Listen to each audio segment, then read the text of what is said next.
di majelis ilmu ini kita judulnya adalah wa hubbud dunya minasyuyuhi. Ini semua nasihat yang supaya dihindari. Jadi nasihat mulai yang nasihat pertama sampai di 10 nanti pesannya itu supaya ini dihindari. Jadi tidak semua yang disampaikan harus dilaksanakan, tapi ada yang disampaikan itu karena supaya dihindari. Karena tidak sesuai dengan ruh syariat. Semangat dari syariat itu lupa syariat itu bersemangat. Ya ini dari gaya bahasa saja. Hubbud dunya minasyuyuh. Wong wis tuwa kok senengane ngumpulne dunya ini ya. Mengumpulkan kehidupan dunia. Dunia itu dana yang penuh. Artinya adalah dekat, singkat dan dekat. Dana ya dunia. Jadi kehidupan yang singkat. Singkat karena apa? Karena dalam Al-Quran disampaikan bahwasanya antara lain bahwasanya dalam satu perjalanan itu malaikat menghadap Allah itu meskipun dia kecepatan cahaya karena dia dibuat dari cahaya. Itu bandingannya adalah satu hari di dunia sama 50.000 tahun di akhirat. Itu maka betul-betul dunia ini sudah tepat disebut dunia karena singkat. Nah, kesempatan yang singkat ini itu kurva manusia dari muda lahir sampai dengan tua dan mati, kadang-kadang sudah masih bayi mati, masih di dalam perut mati juga bisa, remaja mati, baru wisuda mati, gitu kan. Ada yang sudah lamaran, sudah tentukan harinya, dengan kurang 1 hari mati, ada juga. Menghadapi Ramadan, berharap nanti bisa selesai Ramadan, tapi ternyata 1 hari sebelum masuk Ramadan mati, nggak ada. Jadi realitas-realitas itu sebenarnya kalau kita pikirkan, kita renungkan, kita perhatikan, kita pahami, maka kita akan ketemu Allah dan kekuasaannya. Nah ini ada nasihat dari orang bijak. Jadi wong wis tuwek kok ijik senengane kumpul-kumpul donya gitu, kumpul dunia. Ini karena persepsinya nek wis tuwek iki jedhek mati. Padahal tadi realitas sing mati iki ora sing tuwa. Masih ono ya iso mati. Karena kita semua yang mati atau masih tetap hidup itu bukan karena kehendak kita. Ya kan? Nah, jadi itu cara memahaminya seperti itu. Oke, sudah bahas judul utamanya, sudah. Kemudian di pesan yang ada dalam surat Ali Imran ayat 14, Zuyina telah dihiasi linnasi bagi manusia. Apa itu hiasannya? Hubus syahwati, yaitu cinta dengan keinginan yang menggebu-gebu terhadap apa itu? Minan nisa, terhadap wanita, wal banin, dan anak, wal qanatiril muqantarah, dan kekayaan yang melimpah. Makanya di Jawa wis pasinungan Mas Picis Rojo Brono. Mas Picis ya artinya kumpulan emas baik yang keping maupun yang batangan. Rojo Brono kan sebagai penguasa. kerajaan. Nah ini para fasir menjelaskan konatiril muqantara ini ada yang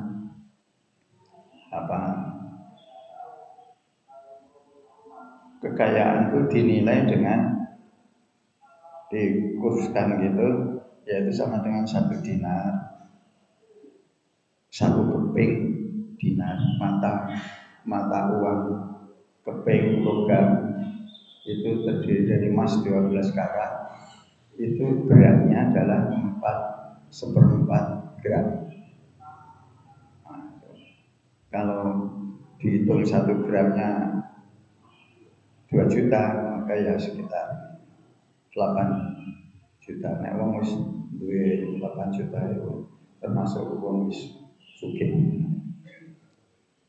Ning sebetulnya yang sugih bergedu itu yang bisa 1000 dinar. 1000 dinar itu sama dengan 8,5 M. Piye duitnya piye telan ya. Jadi padahal para fasir ada yang mengatakan banyak wal qanatiril muqantara itu kekayaannya adalah senilai 1.200 dinar. Ada yang mengatakan bahwasanya qanatiril muqantara itu nilainya sama dengan 12.000 dinar. Nah, 12.000 dinar. Jadi bermacam-macam itu pendapat yang berpendapat itu dari tempat yang berbeda. Jadi bermacam-macam. Jadi kita tidak usah risau dengan pendapat-pendapat itu. Yang penting pesan utamanya bahwasanya orang itu kesukaannya yaitu mempunyai keinginan yang besar terhadap lawan jenis. Jadi ayat ini bukan ayat maskulin saja, tapi juga ayat feminin juga. Jadi kalau disebut nisa ini juga rijal. Memang huone beda. Ya, tensinya ini beda. Tensinya lebih dhuwur. Wong lanang ini Gusti Allah nyebut nih ayatnya ini fokusnya kepada laki-laki, pada perempuan. Wong wis omah ora duwe anak ya pengen duwe anak. Itu contoh. Wong kabeh masih nganti teko titi mangsane kabuntut ya kadang berada diambilnya ketika lagi mengendalikan pesawat, diambilnya lagi mengendalikan kereta api. Pesawat, kereta api semuanya itu kan menunjukkan dia lagi berkiprah dalam kehidupan dunia. Ada yang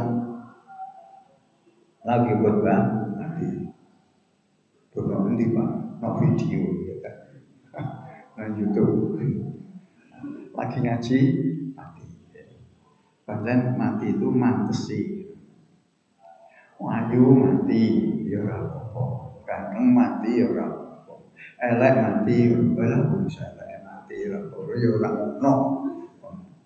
Masya Allah ya kan. Oke. Minadzabi wal fiddah ini adalah simbol. Maka dari itu ini kan kesukaan manusia itu lawan jenis, keturunan gitu kan bacanya kan. Terus kekayaan itu termasuk minadzabi wal fiddah. Habis itu baru poin selanjutnya. Beda tahap sendiri, fiddah sendiri itu nanti selenco baru pesan utamanya. Wal khailil musawamati dan kendaraan kuda yang bagus. Untuk kendaraan dulu adalah pakai binatang ternak. Wal an'am dan binatang ternak yang lainnya. Ini kalau di sini binatang ternak disebut 2 kali, yang satu khailul musawamah, Ini adalah kendaraan baik di waktu damai maupun di waktu perang. Kini oleh Honimah itu gede, sing tentarane numpak kuda. Padahal gak kesel. Yang beda yang dengan infanteri, guys sikil loro.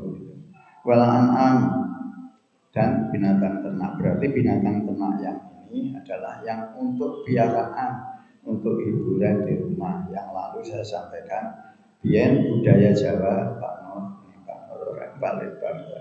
Budaya Jawa Mas Mikul sudah kita mantu wong Sleman. Kok contohnya Pak Nur gak aku kan nanti dijak. Ya soalnya aku tonggo. Miliknya aku gak ketok masjid. Orang kita nanti itu berarti ada perhatian. Wong pulau kakak itu sing nakon-nakoni Pak, berarti ada yang perhatian pada saya. Itu loh. Matur nuwun Pak. Ini bukan karena ditunjukkan sama jamaah, tidak hanya itu. Ben gak dibatin, bukan pun jawab batinnya jamaah. Oh ya, ngerti lahir batin karena yang buat dohiru wal batin itu hanya Allah. Yang manusia orang. Buat dohiru dialah yang mengerti yang lahir. Wal batin itu dia yang ngerti yang batin. Batin itu gak tona, itu yang tersembunyi. Tersembunyi tidak muncul dalam perbuatan. Ini jadi mau ketem-ketem. Aku hujan lagi roh panik lah itu wis dosa. Jadi berarti ini adalah binatang ternak. Dulu saya contohkan, desa itu nek omahe joglo, terus latare opo, pager botong, pager bumi istilahnya kan, kemudian yo wit-witane buah-buahan banyak sawo, pisang, kabeh. Terus sapine orang duwe kandang, orang mau kandange, sapine nek awan di cencang latan. Dikirim mungkin ya karo pangeran, karo tangga-tangga, padahal tanggane sing ngerti nek wong iku sugih. Tanggane duwe sapine bentuk-bentuk. Sapi buntung ya itu sapi yang sudah keluar punoknya, baik betina maupun bukan, baik wanita maupun pria. Wong sapi kok wanita dan pria, jadi sing jantan maupun betina keluar punoknya itu bentuk, istilah bahasa Jawa. Ini yang angkatan kemari itu istilah itu menjadi asing, ya istilah ini. Itu merupakan lambang kekayaan. Wal khars dan sawah ladang. Aslinya khars itu adalah sebetulnya tanah kering, ladang. Tapi di sini karena masroah jika tidak ada, wal khars dan sawah ladang itu tak terjemahkan. Dan jika mata hayat dunia, itulah kekayaan, kesenangan, kenikmatan atau kesenangan hidup di dunia. Wallahu indahu husnul ma'ab. Maksud disebut ngene akhir-akhir wallahu indahu husnul ma'ab. Satemene Gusti Allah itu adalah zat yang beliau mempunyai tempat kembali yang baik. Husnul baik, maaf kembali. Apa ya itu kembali. Oke, kemudian ayat yang lain watuhibunakum malakum baca. Manusia itu hobinya mengumpulkan harta dengan tumpuk-tumpuk. Istilah yang malah pokoknya ngumpulnya bodoh nanti kanggo hitung turunan. Padahal lagi satu turunan kadang wis bodoh belut rebutan itu wis entek-entekan dan akhirnya itu contoh yang tidak baik. Contoh yang baik ya ada, tapi karena ini perlu dihindari contohnya juga yang tidak baik juga. Wa innahu li hubbil khairi lasyadid. Sesungguhnya manusia itu lam tauhid. Lihubbil khairi lasyadid lam takid ya. Sebenarnya Mas Bisa itu sangat mencintai harta benda dengan sangat kuat sekali, sangat besar. Khair di sini artinya kebaikan yang sifatnya global, tapi dalam ayat ini pesannya adalah lebih berat pada harta benda. Harta benda. Harta benda ini mau London, mau Inggris, mau Jepang. Wong ya berburu harta benda. Harta benda. Itu apalah tinggi rebutan, misalnya aja rebutan bodoh. Itu Palestina gitu rebutan, tadinya jadi pengungsi akhirnya berubah jadi penjajah, itu rebutan. Jadi ono sing sadar, ono sing ora sadar. Yaitu semua jadi kocok bonggolo bagi kita semuanya. Karena Allah memberi pelajaran pada kita itu dalam kehidupan itu ada yang di depan kita, ada yang di belakang kita, ada yang di samping kita. Kalau mau memuji orang eling, maka kadang-kadang dikenakan pada diri kita masing-masing. Oke, ini misalnya yang lalu digelap-gelap jadi sekarang diterang-terang ya. Eling kan tuh. Yang lalu kan pas mati lampu. Berarti itu yang iki ustaz jan warbil dhewe wis mati lampu cing ngomong terus gampang janji laptopnya jangan ambil meneng kan kena nyawanya oke biar oke hadis yang sini ini yang kemudian suruh berpegang teguh sama Pak Teguh itu ya. Hadis dari Abdullah bin Rahman bin Ibrahim Ad-Dimsyqi dari Damaskus, ini ibu kota Suriah yang beberapa waktu lalu dibom juga. Iki nak pitik ngono cengkre. Orang-orang rasane netanya gitu. Jadi cengkre ngono negara ki ora negara tonggone negara tidak kali kabeh nakale politisi cengkre terus kaya pitik wae cengkre kayak pakanan dedak ngono sama-sama kene dipladung ya wis mlayu pindah kayak golek mana dhek gak mangan ngono adungi gitu itu namanya pitik cengkre.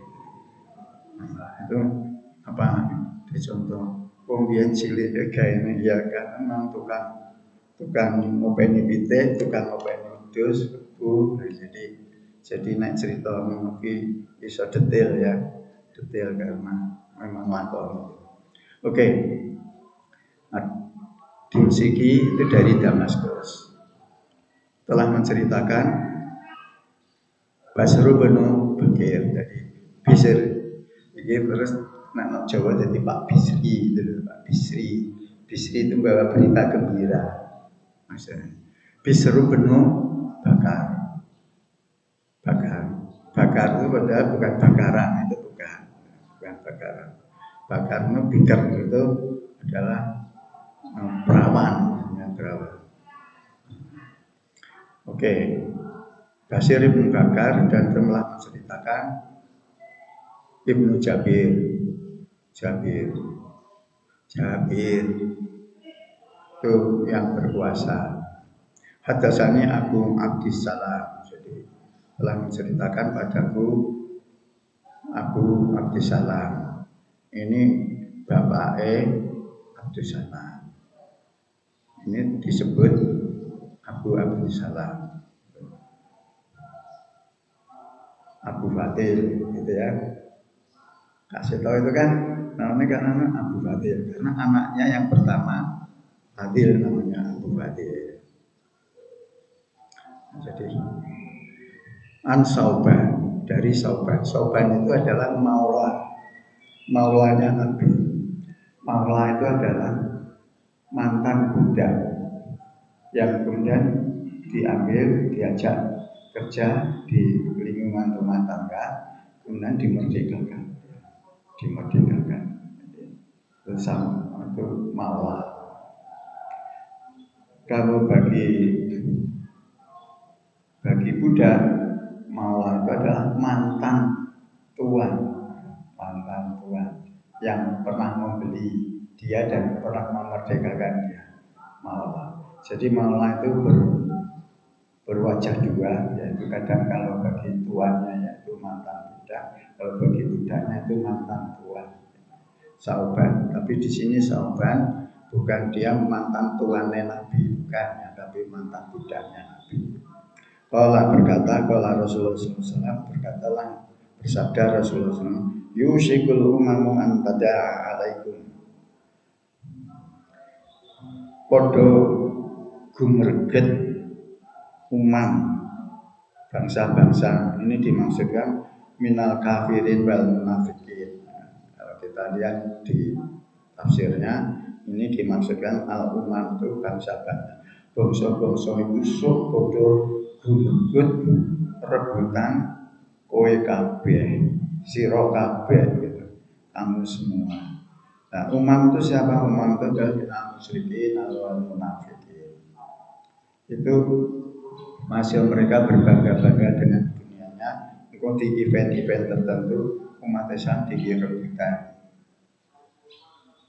Antada'a alaikum, mereka berebut untuk memanggil, mengajak kamu sekalian. Kama tada'al aklatu ila qas'atiha. Ini Nabi membuat perumpamaan ketertarikan orang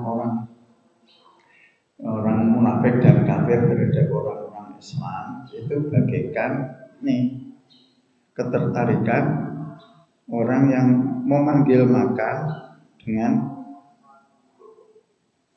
tempat makan yang besar, qas'atiha. Jadi kan ya sing dipanggil kan seneng toh. So, bersama selawatan mau gereja bareng itu. Nah, jadi apa? Itu kan merasa senang, merasa bangga karena ini ibarat emasnya itu nilai toleransinya 24 karat kan gitu.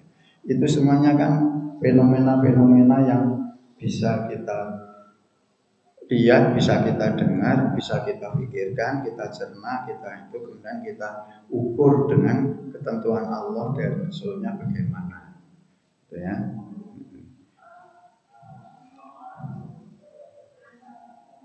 Terus udah takon sahabat, ini menunjukkan dinamis.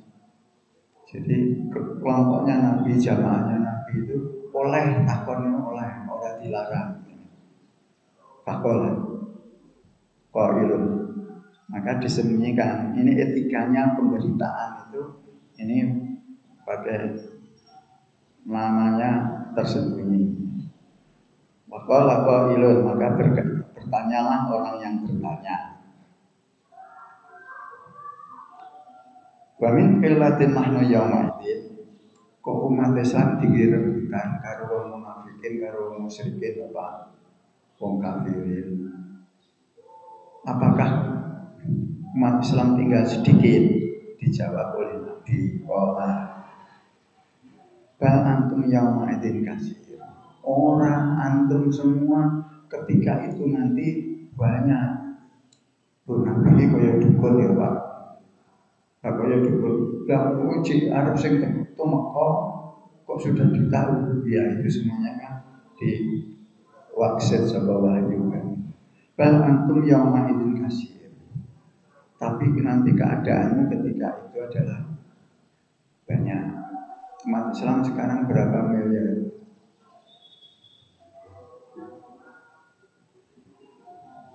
Ya, nah, sudah 1 miliar lebih ya. Dulu masih kurang dari 1 miliar. Nah, di dunia ini banyak. Walakin aku Nabi telah menjelaskan.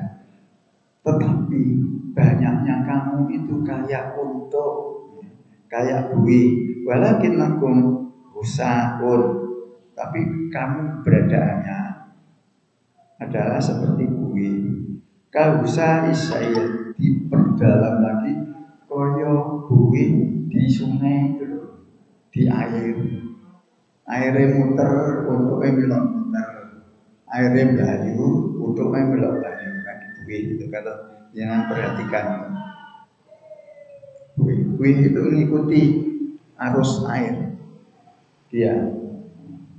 Jadi Nabi itu kalau ngomongan qalla wadalla, sedikit tapi jelas.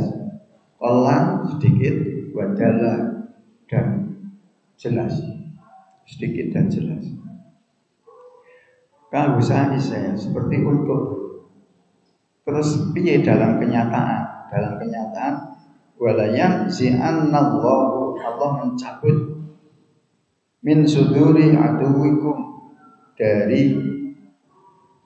dari dalam dada musuh-musuh kamu. Yang dicabut Allah apa? Musuh-musuh kamu itu dulu memandang kamu sebagai orang yang hebat.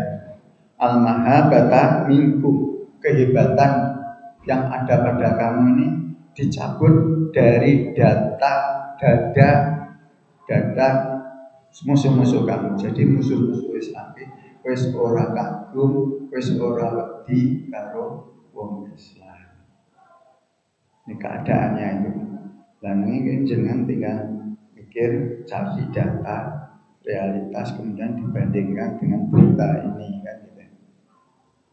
Walayak tifan, di musuh itu dicabut, pandangan hebat terhadap orang Islam itu dicabut, kemudian walayak tifan nallahu fi qulubikumul wahn, dan kemudian Allah mencampakkan, Allah menancapkan, Allah memasukkan fi qulubikum, di dalam dada kamu, di mana di situ bisudur al-wahna, yaitu wahyu. Ditanya, faqala qail. Nah, qail apa yang sini belum tentu. Jadi yang lainnya kemudian bertanya, ya Rasulullah, wahai Rasulullah, wa mal wahnu, apa yang dikatakan wahnu itu? Yaitu hubbud dunya wa karahiyatil maut. Yang disebut penyakit wahnu iku mula bukane wong Islam wis ora diwedeni karo musuh-musuhe, amarga wong Islam itu mengidap penyakit wahnu. Lho, penyakit wahnu niku napa Gusti Rasul? Kanjeng Nabi, penyakit wahnu itu yang hubud dunia, suka dengan dunia, tapi karahiyatil maut, dan takut dengan mati. Dalam dialog itu di surat Al-Baqarah itu kan ada bukan surat Al-Baqarah, surat Jumat ya. Bahwasanya wahai ahli kitab, nek pancen kowe bener maka takutlah kau mati. Tapi kan tidak, mereka tidak mau mengingat mati. Karena mau mengingat mati nanti dia hilang kebebasannya untuk mencerca dan memusuhi umat Islam. Oke, jadi hubbud dunya wa karahiyatil maut. Jadi cinta dunia. Oleh karena itu, marilah kita hendaknya sama teori. Ingat pesannya Kiai Zarkasi di Bertor. Ini muridnya ada di sini santrinya Ustaz kita. Jadi disebutkan misalnya wong mangan itu kanggo urip, bukan urip kanggo mangan. Beda kan? Hidup untuk makan atau makan untuk hidup. Nah, jadi ya pesannya itu supaya ele para santri kowe mangan sama diowahe kanggo urip. Soale wong urip kudu mangan. Nek wong sakasar mangan itu wis nyedake ora urip. Ora urip mati ya. Hidup oleh karena itu cari makan itu ya sekedarnya, yang penting bisa mencukupi. Nonton wis bayaran nih 2M izin uang jalan cek jolo wis uang uang ya. Lah sing diwakili delok tok gitu. Ini contoh yang aturan. Orang rasani ngomong sanjung nyatanya. Oke, saya mulai sadar, mudah-mudahan terus berubah. Oke, saya kira ini sudah terang benderang sekali kok rasanya. Pokoknya nggak benar. Kita insya Allah kita akan lanjutkan di kesempatan yang akan datang tentang keindahan-keindahan yang disukai manusia itu menurut informasi dari hadis. Itu tadi kan dari ayat, dari hadis, sehingga kita biar seimbang antara Quran dan hadis. Mudah-mudahan ada guna faedahnya. Mari kita tutup dengan kafaratul majlis. Subhanallah asyhadu an la ilaha illa anta astaghfiruka wa atubu ilaik. Assalamualaikum warahmatullahi wabarakatuh.